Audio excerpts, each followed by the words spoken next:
Hey everyone, Nat Daddy here with the weekly book review. I think we got a little more than 20 books here. I think about 23, 24 books. Great week for books, a little bit of everything. We got some DC, some Marvel, we got our mainstays, we got a whole lot of indies. Let's jump into it. First on our list, we got the second issue of Absolute Flash from DC. Enjoyed the first issue and its new kind of takes on this version of Flash and the characters in the Flash universe. We see a young Wally West. He's been afflicted by a scientific mistake with Barry Allen. It's given him access to the Speed Force now. And now the Rogues Gallery is out there chasing down this young kid. He is kind of in both places at once. He's in the lab and he's out there on the run from these rogues because he's jumping in and out of the Time Force. The Speed Force, I should say, so he can be in two places at once. So he's super confused. It's neat seeing the variations of the rogues here. They work for the government, or the military, I should say.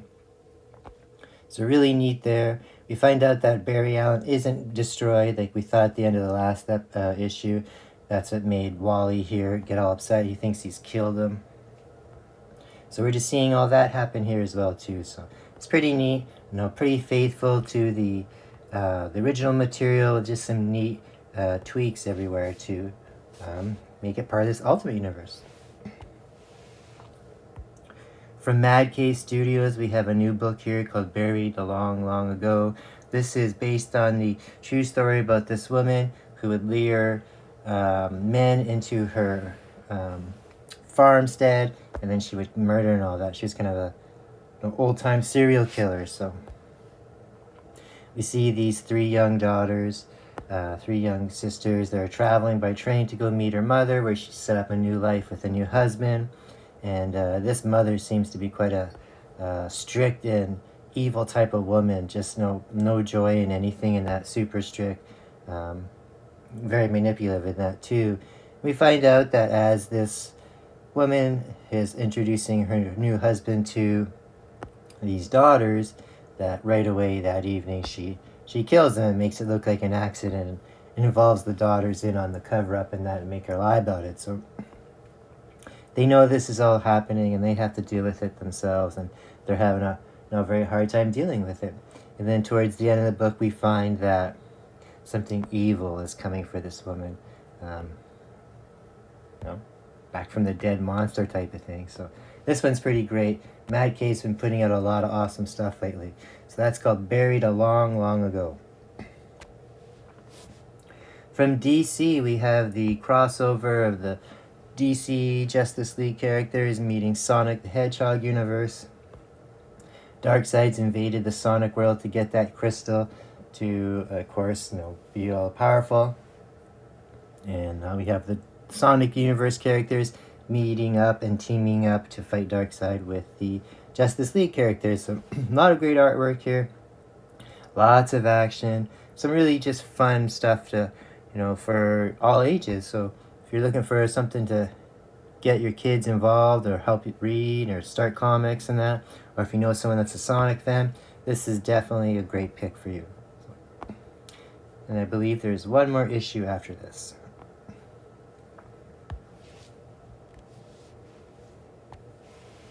From Oni, we have the Epitaph from Abyss. This is issue 10. Always great covers there. 3 awesome stories in here. We got one here called I Don't Miss You. It's about a couple who break up and how they're dealing with it in the aftermath. We have a second one called Splinter, about a guy who kind of has a phobia about touching stuff, and he's always wearing gloves because he got a splinter when he's a kid. And this splinter to this day still haunts him in that. So that's kind of a gory one. And then lastly, we have one about a guy, appropriate for anybody reading this stuff, and about a comic book writer who ends up trying to get healthy because he's let himself go and that over the years, trying to meet deadlines and that. And it turns out he's more than just a junk food monster. So lots of fun. I enjoy all the artwork and that, and those are always great fun reads. Epitaphs from the Abyss, from Oni. From Mad Cave, we have issue 8 of Flash Gordon. This has been a fun reboot as well. I've been enjoying all the major reboots that have been happening through all the properties, all these 80s and 70s and even earlier properties. Flash Gordon's been one that I've always known about but never really followed. And this is a great start to a great series. Like I said, we are issue 8 in. Flash Gordon here is going around, teaming up some of his older acquaintances and that, trying to find the Princess Dale there. And he's realizing, I don't know what has happened since we've last seen him, where at one point he kind of was involved in a horrifying explosion. A planet explodes and he's got no memory of it since. And at the beginning of the series, we see him waking up inside this jail planet, and he escapes from there with amnesia. So lots of great action on here. Yeah, it's pretty fun if you like space adventures and a little bit of kind of sci-fi. This is right up your alley, so do check that out. For all the G.I. Joe fans out there, we have the next issue of the one-shots of the Silent Missions, which are all a homage to the G.I. Joe issue 21, the silent issue. We've had 2 previous ones already. This week we have Spirit doing one. Again, a lot of fun here, some great artwork. We see Spirit and dealing in the woods, and he comes across a Cobra base, and then him and his Eagle Freedom are breaking in and just investigating in that, and they find some crazy experiments and technology and that going on. So they have to fight this giant robot. So lots of cool fun in there as well too. Lots of great action. All of these have been awesome books so far. That's G.I. Joe, Real American Hero, The Silent Missions. That's the Spirit one. From Image, we have issue 13 of Geiger. This is part of the Ghost Machine stuff, the Unnamed Universe. This has been a lot of fun. I like Geiger quite a bit. It's about a guy living in this post-apocalyptic world, and it seems like he has survived like a nuclear war type of thing, and he has like these radiation nuclear powers that he loses control of sometimes and has a hard time keeping control of them. So kind of like the Hulk, but with like nuclear radiation spewing out of him. So he's been traveling this, the wrecked countryside, and he's had some ventures and he's met some friends, and now he is currently staying at this fort where there is apparently a woman who has powers similar to him, but she's learned to control these powers, so he's staying there hoping that she can teach him how to do that. But we find out in this issue here that maybe she is kind of tricking him and using him for her own means. So this has been great. I hope they make this into a movie in that one day, or a TV series, because this would be awesome. So do check this out if you haven't been reading it. Geiger. So much Godzilla stuff going on in the last couple of months. There's 2 different Godzilla series going on right now. We have Godzilla versus the Hulk, and the other, I forget which. I think it's IDW has Godzilla versus like all these major cities and that. We've seen Godzilla do the Fantastic Four last week. This one against the Hulk. This one I enjoyed a little bit more than that Fantastic Four one. This is earlier in the Hulk time. General Ross and his Thunderbolts crew there have gone around and killed pretty much all the giant monsters, the kaiju and that. And now they have a machine or an ultimate weapon that's going to take out Godzilla. They already believe that they've killed the Hulk in that, but they don't realize that that's Bruce Banner there and he's still around. So they go trying after to get Godzilla and that, and they counter him and start fighting him, and they unleash their own monster here, which has been a combination of all the other kaijus that they have captured and killed. So Hedorah. The Hulk gets turned into the Hulk and that, and he ends up trying to save Godzilla from this giant monster. So this one, like I said, is quite a bit better than the Fantastic Four one. So yeah, check this one out. I do believe the next one, next one is Godzilla versus Spider-Man.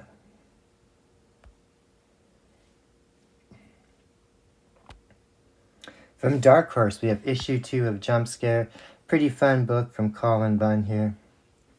Last issue, we've learned about this world where there's not many superheroes in that, and this one young woman here who has a kind of a rocky relationship with her family has the powers of she's able to pull out of from her memory or from anywhere. She has the ability to pull out weapons that were used in serial killer movies, so slasher movies. So things like Texas Chainsaw Massacre, she can automatically just port into her hands, or the glove from Freddy. So she's this big horror fan, always has these references to movies here. So she goes around kind of being this vigilante in that. So that's kind of really fun, kind of gory. It turns out that there's other people and other monsters out there that want her and want to kill her as well too. So this is kind of fun, kind of creepy, has kind of a supernatural feel to it. And if you like slasher films, it's right up your alley for sure. So do check that one out. That is called Jump Scare. From Image, we have First of Four, a fun book here called Moonshine Bigfoot. It's about a Bigfoot guy. He's probably in his early 20s, late teens here, and he's a redneck guy, and he does makes moonshine. He drives around like in a muscle car, like the Dukes of Hazzard. So it's kind of like the Dukes of Hazzard meets Bigfoot. Lots of silly fun here. We got lots of kind of cryptids in here, chupacabras and Bigfoots in that. And the Bigfoot guy, like I said, drives around this county delivering moonshine that he makes, that his family makes with his kind of hot girlfriend. So, of course, he's being hunted by the local sheriff, just like the Dukes of Hazzard thing, and also by a Bigfoot hunting agency as well. So lots of fun here. This one I think you should definitely check out. Pretty cool. Great artwork too. Moonshine Bigfoot. Something else from IDW that's kind of Godzilla related. We got Mothra, Queen of Monsters, issue 2. In the last issue, we find two sisters that don't get along together, and they're involved in the attack of Mothra. Mothra actually gets killed in their timeline, and they find out that they must go back in time because they're kind of the this timeline's versions of the two fairy goddesses that are always taking care of the Mothra. So they go back into a different timeline to try and retrieve a baby Mothra egg, or an egg that has a baby Mothra in it, to bring back to this time to save this Mothra. So lots of fun. I do like the art in here. You got some Freddie Williams art in here. Great color in that. And just lots of great giant kaiju action. So if you're a Mothra or a Godzilla fan, check that one out. It's been a good read. From Dynamite, we get the first issue of a team-up of Red Sonja versus the Army of Darkness. Pretty fun here. Great Mark Spears cover here. Here, it's pretty much what you think it is. We have Ash living in his life, not enjoying it too well, and he uses the Necronomicon to go back to a different time to try and improve his life, and he ends up falling into Red Sonja's dimension or timeline. So lots of cool fun there. And again, straight up like we've seen in other team-ups in that with either Red Sonja or the Army of Darkness stuff. These two are teaming up to defeat an evil wizard. So lots of silly fun there. Gory action. Speaking of gory action and Mark Spears cover, we got the third issue of Return of the Living Dead. I've been enjoying this quite a bit, not just for the Mark Spears covers, but for the story inside as well. It's a retelling of the Return of the Living Dead movie from the 80s. So lots of gory 80s action here, zombie fun. We got teenagers on an island that's an amusement park, and that's where all this uh, chemical gas has escaped and turned everybody into zombies. So lots of fun. Kind of has like that Scooby-Doo gang feel to it. Gory, adult, like I said, there's some nudity with the zombies and then sexual innuendos. And I thought this was going to be the final issue, but it turns out there's one more issue, and that gives us a chance to see more of this great zombie art and another cover by Mark Spears. It is Superman Day, and it is the summer of Superman, and this is the one shot that has 3 stories in it, all connected loosely by Lana Lang, and how she is a longtime friend and crush of Clark Kent, aka Superman, Superboy. They've been friends since he was a young kid, and currently she is now going to be getting married to John Steele, Henry. So there's 3 stories in here, and again, all takes place in the same story, but it's again just different times, flashbacks. Clark's remembering a time where he's Superboy, and he deals with this villain who is from the future, from his days of working with the Justice Society, or not the Justice Society, with the Legion of Superheroes in the future. And it keeps appearing. It shows up during the wedding rehearsal and also in the future as well. So if you're a fan of Superman, this is probably a great one shot to read. Kind of shows everything that's going on currently in that. And again, if you're not a fan of Superman and you just want to check it out and you're not sure of what's been going on lately, you can read this as well too, because it's just basically some short stories as well. But it does have some plotting and showing what's going to happen later on this summer in Superman comics as well too, because they got a lot of Superman stuff going on this year because that great movie that's going to be coming out. From IDW, we got issue 8 of Jason Aaron's run on the Teenage Mutant Ninja Turtles. Last couple issues have really ramped it up. The first 4 issues were a little bit slower, each issue focusing on where the Turtles were currently. And every one of them is in a really bad spot, especially Donatello. He's kind of had like a breakdown mentally. He carries around a dead rat on his shoulder thinking that's Master Splinter and it's alive talking to him. He just kind of walks around, in a zombie form of himself. Not an actual zombie, but just like almost catatonic. At night he goes out and kind of just, vigilantes stuff and never takes care of himself. So we see that he's kind of losing it, and gets to the point where he starts having to fight with his brothers and that, and ends up taking off. And like I said, just very mentally unstable. So been a great start to this new Turtles run. The art's been awesome too.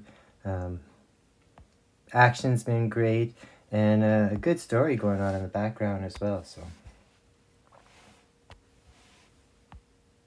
from Dark Horse Comics, we have the Great British Bump Off, Kill or Be Quilt. This is the second volume of stories like this. The first one was last year, the Great British Bump Off, where it was like the Great British Bake Off kind of TV series. And now we have the same character, except this time it is involving a quilting environment instead of baking and that. So this is about a young woman. She goes out. She starts doing a little bit of a vacation and gets getting stranded somewhere, and has to end up working in a quilt store to help pay for the rest of her trip because she needs repairs to the boat. So, and then while she's there, there's a murder mystery, which is always what happens, and she has to solve it. So lots of fun here. If you enjoyed the first series, do check it out. And even if you didn't see the first series or didn't read the first series, and you're looking for a fun type of murder mystery, this would be a great pick. The Great British Bump Off. Issue 5 of the New Gods. This has been a great series so far. We have Orion. He's trying to track down and kill this baby, or not this baby, but a kid who is the latest new god, and he's been sent there to kill it by the Highfire. He gave Barda and Mr. Miracle warning of this, so they would try and stop him, hopefully, in that, because he doesn't really want to, but he has to, type of thing. And we find out that this is all going on, and like I said, Highfather has sent him there to deal with this, to help, fulfill like an ancient prophecy. And we also have at the same time this unliving alien force that's invading everywhere eventually, but right now on New Genesis. So, and they're tied into this all as well too. So lots going on here, lots of great action, and yeah, it's just been a good story so far. So if you're a fan of New God stuff, do check it out. At the end of this issue, we see some of the other DC heroes step in to help deal with all this craziness that's going on.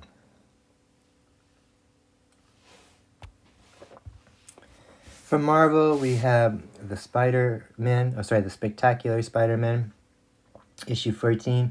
This has been a good series so far. This has been just kind of straight up your classic Spider-Man team-up series, except it's Spider-Man and Spider-Man. So you got the two Spider-Men there, so Miles and Peter. The story in this book so far has been Peter dealing with the two Electros, the male and the female one, and then partway through there, the Lizard has shown up as well too. So dealing with all these classic villains, and at the same time they've been introducing new people as well too. This whole series has also been dealing with this new person called Elementary. I believe that's her name, Elementary. And she's kind of this young hero who has like metamorpho powers, so has powers of the elements. So fun book so far. Lots of great art, lots of great spider fun. Check it out. One of the books I've been immensely enjoying, like I said, I've been super enjoying and loving all these reboots and that. Dynamite has been done. Thundercats has been great all the way through. 14 issues now. Always has these awesome covers. This issue here, we see Mumra attacking the rest of the Thundercats because of both Lion-O and the Eye of Thunder, the Sword of Omens, is missing. So Mumra is wiping them out one by one until a hero shows up unexpectedly, and that is that person, Calica, with some of the Burbles, and they end up fighting off the Mumra attack, and she ends up bringing back the Eye of Thunder because she's the one who kind of took it. But nobody knows and where Lion-O still is. That'll happen next issue. Of course, we know that Mumra has him. From Marvel, we have issue 4 of the Ultimate Wolverine. This is a neat issue here, although it does have Wolverine, Logan, the Winter Soldier in it. Most of this book is about a bear and a wolf hunting and fighting in an encounter in the woods. But with this narration going on in the background of Logan losing control in the lab. So again, you can see how it relates to this animal fury. Logan is usually easy to control in the lab and that, but his last encounter and that mission there with Kitty Pryde and that has stirred something loose in his mind, and some of his erased memories are coming through. So they're trying to deal with that as well. So good book. From Dark Horse, we have issue 2 of 5 of Usagi Yojimbo, The 10,000 Plums. Great book. Stan Sakai been doing it for like 30 or 40 years now. Great art, just about animals living in this world with like the samurai time. And here we have found about this town who has these, I wouldn't say magical, but these plums that have these strong medical purposes. And someone is, trying to destroy the forest that it grows in. We start off this issue where a young woman or a young girl is the last survivor in this giant monster attack that's killed all these warriors, and she's left catatonic. So the town and Usagi and his two compatriots are trying to figure out what's going on there and that. And we find out towards the end of the book that there's a neat twist in there as well too. So if you've never read Usagi Yojimbo, this is a great place to jump in. If you can get the last issue as well too, you don't really have to know about the history in that and all the lore of Usagi Yojimbo, because like it has been going on forever. But great and easy to read for anyone, kids as well. From Dark Horse Comics, we have issue 1 of Mark Millar's Vatican City. This is a great story here. It's about some vampires taking over the world, of course.